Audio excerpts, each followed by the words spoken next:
Hello everyone, welcome back to my channel. আশা কৰোঁ আপোনালোক সকলো ভালে আছে। মোৰ নতুন এটা ভ্লগলৈ আপোনালোক সকলোকে স্বাগতম জনাইছোঁ। আশা ৰাখিলোঁ আপোনালোকে ভিডিঅ'টো চাই ভাল পাব।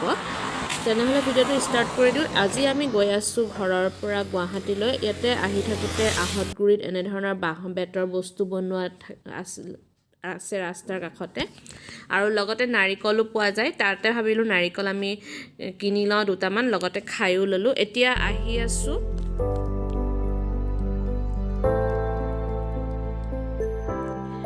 ইমান ৰ'দটো আছে, ইমান বেছি হয়, ইমান গৰম উঠিছে। এতিয়াই যদি গৰম হয় ভাবকচোন জুন জুলাই মাহত কিমান গৰম হ'ব। এইখিনি জেগা ইমানেই ভাল লাগে, সেইকাৰণে ভাবিলোঁ কেপচাৰ কৰি ৰাখোঁ মোৰ ভিডিঅ'ত। এতিয়া আহি আমি জৈন হোটেল পালোহি। ইয়াতে গুৱাহাটীলৈ অহা যোৱা কৰিলে খোৱা যায়েই প্ৰায়। মই চিম্পল মিঠাই এটা আৰু লাল চাহ একাপ খালোঁ।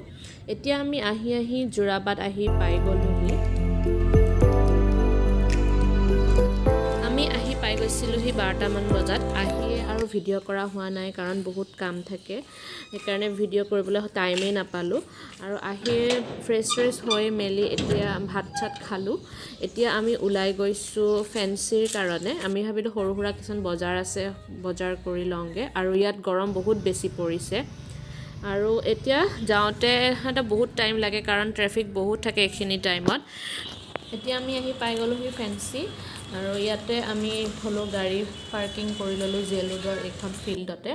তাৰপিছত সৰু সুৰা বজাৰ কৰি ল'লোঁ। এতিয়া কৰি আছোঁ পেট পূজা, তাৰ কাৰণে খাইছোঁ পাপৰি চাট। খাই বহুতেই ভাল লাগে, দাদাজনে ইমান ধুনীয়া বনায়। শিখ মন্দিৰৰ তলতেই বহে, বহুতকেইটা তাতে বহে। মানে এনেকৈ খালোঁ আমি পাপৰি চাটটো, বহুত টেষ্টি বনায় তেওঁ। আপোনালোকেও খাই চাব আৰু কমেণ্টত জনাব কেনেকুৱা পালে। পাপৰি চাট খাই হৈ গ'ল। এতিয়া ইয়াৰ পিছত আহিলোঁ আমি জুচ খাবৰ কাৰণে, ফ্ৰুট জুচ। ইয়াৰ আগতে আমি এই দাদাজনৰ ওচৰতে খাইছিলোঁ, কমলাৰ জুচ খাইছিলোঁ। এইবাৰ ভাবিছোঁ মৌচুমীৰ জুচ খাওঁ, খাবলৈ বহুত ধুনীয়া হয় মৌচুমী জুচটো। আৰু যিহেতু ছিজন হয় মৌচুমীৰ, সেইকাৰণে ভাবিলোঁ আজি মৌচুমী খাওঁ।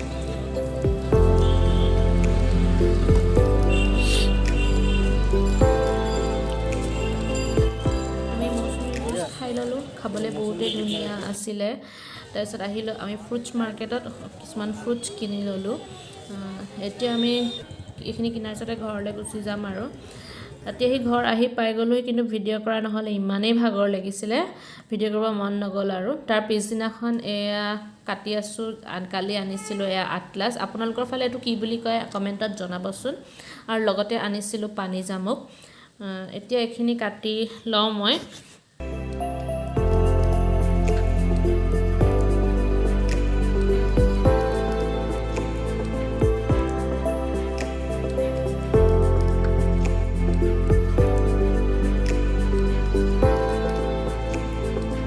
হৈছে ডিনাৰ টাইম। মই ভাবিছোঁ আজি সোনকালে বনাব পৰা এটা চিকেনৰ ৰেচিপি আপোনালোকৰ লগত শ্বেয়াৰ কৰোঁ, আৰু আপোনালোকেও ভাল পালে ভিডিঅ'টো লাইক, ছাবস্ক্ৰাইব এণ্ড শ্বেয়াৰ কৰি দিব। ফাৰ্ষ্টতে মই পিঁয়াজখিনি ভালদৰে এটা পেষ্ট বনাই ল'ম। আৰু এখন মই কেৰাহী গেছত উঠুৱাই দিছোঁ। কেৰাহীখন গৰম হোৱাৰ লগে লগে ইয়াতে মই আন্দাজ অনুসাৰে মিঠাতেল এড কৰি লৈছোঁ। তেলখিনি গৰম হোৱাৰ লগে লগে মই ইয়াতে এড কৰি দিম যিটো পিঁয়াজৰ পেষ্ট মই মাৰি লৈছিলোঁ, সেই পিঁয়াজৰ পেষ্টটো ইয়াতে এড কৰি ল'ম। আৰু এইখিনি ভালদৰে 2 ছেকেণ্ডমানৰ কাৰণে মই লৰাই ল'ম। যিহেতু এইকেইদিন খুব বৰষুণ ধুমুহা এনেকুৱা টাইপত আহি আছে, খুব জ্বলা নিচিনা কিবা খাব মন গৈছে, সেইকাৰণে ভাবিলোঁ অলপ জালুক দিয়ে মাংস বনাওঁ, সহজতে হৈ যাব। তাৰ কাৰণে মই জালুক কেইটামান লৈছোঁ, আদা নহৰু আৰু লগতে দিছোঁ জলকীয়া। আপোনালোকে জ্বলাটো নিজৰ আন্দাজ অনুসৰি ল'ব পাৰে। মই খুব বেছি জ্বলা কৰা নাই, মিডিয়াম জ্বলাটো কৰিছোঁ, সেইকাৰণে মই জালুকটো কমাই দিছোঁ। এতিয়া এইখিনি মই মিক্সিত ভালদৰে মাৰি ল'লোঁ আৰু এতিয়া এইখিনিতে মই দি ল'লোঁ। এতিয়া মই ভালদৰে এইখিনি 2 ছেকেণ্ডমানৰ কাৰণে লৰাই ল'ম।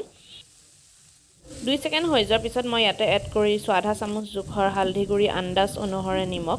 যিহেতু মই জ্বলা বনাইছোঁ, জ্বলা খাব মন গৈছে, সেইকাৰণে ইয়াতে দিছোঁ মই আধা চামুচতকৈ অলপ কম মই জলকীয়া গুড়ি, লগতে জিৰা গুড়ি, আৰু অলপ কালাৰৰ কাৰণে দিছোঁ মই কাশ্মীৰী লাল মিৰ্চ পাউডাৰ অলপমান, আৰু লগতে দিছোঁ ইয়াৰ চিক্ৰেট ইনগ্ৰেডিয়েণ্টছ চিকেন মছলা।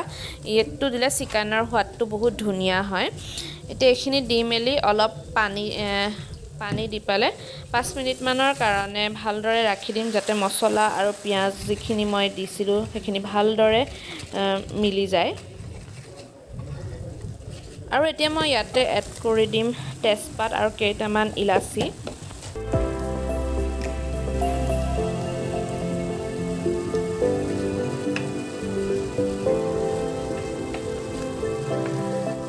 এতিয়া আমাৰ মছলাখিনি খুব ধুনীয়াকৈ হৈ গৈছে আৰু তেলটো ওলাই আহিছে এতিয়া ইয়াতে মই মাংসখিনি এড কৰি ল'ম মই লোকেল লৈছোঁ আপোনালোকে ইচ্ছা কৰিলে ব্ৰইলাৰো বনাব পাৰে এতিয়া এইখিনি মই মাংসখিনি দি পেলাই মই 5 মিনিটমানৰ কাৰণে ভালদৰে লৰাই থাকিম যাতে মছলাখিনি আৰু মাংসখিনি ভালদৰে মিলি যায় মাংসত সোমাই যায় ঠিক এনেদৰে মই 5-10 মিনিটৰ কাৰণে মই এনেধৰণে লৰাই থাকিম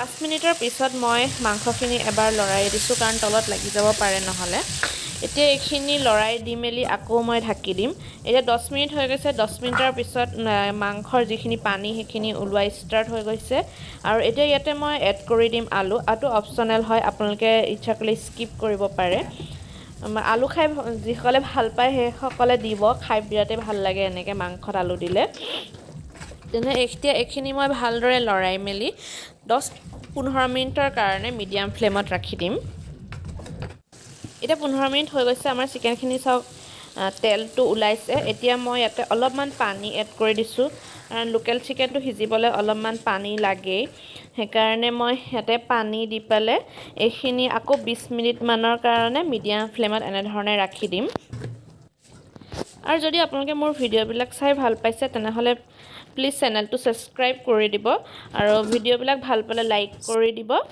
এতিয়া আমাৰ চিকেনখিনি হৈ গৈছে এয়া চাব পাৰে মই ইমান জোল ৰখা নাই এনেধৰণেই বনাইছোঁ আজি আপোনালোকৰ লগত এটা বস্তু শ্বেয়াৰ কৰিম এইটো মোৰ হাজবেণ্ডৰ ষ্টাফ এজনে দিছিলে মণিপুৰৰ পৰা আনা বাদাম হয় বোলে তেওঁ কৈছে খাই বোলো কিন্তু ভালেই লাগিলে আপোনালোকে কোনে কোনে খাইছে এইটো বস্তু জনাবচোন যদি আপোনালোকে মোৰ ভিডিঅ'বিলাক চাই ভাল পাইছে তেনেহ'লে লাইক ছাবস্ক্ৰাইব এণ্ড শ্বেয়াৰ কৰিবলৈ নাপাহৰিব কাষতে থকা বেল আইকনটো প্ৰেছ কৰি দিব আৰু নতুন এটা ভিডিঅ'লৈ আকৌ লগ পাম তেনেহ'লে আজিলৈ আহোঁ বাই বাই টাটা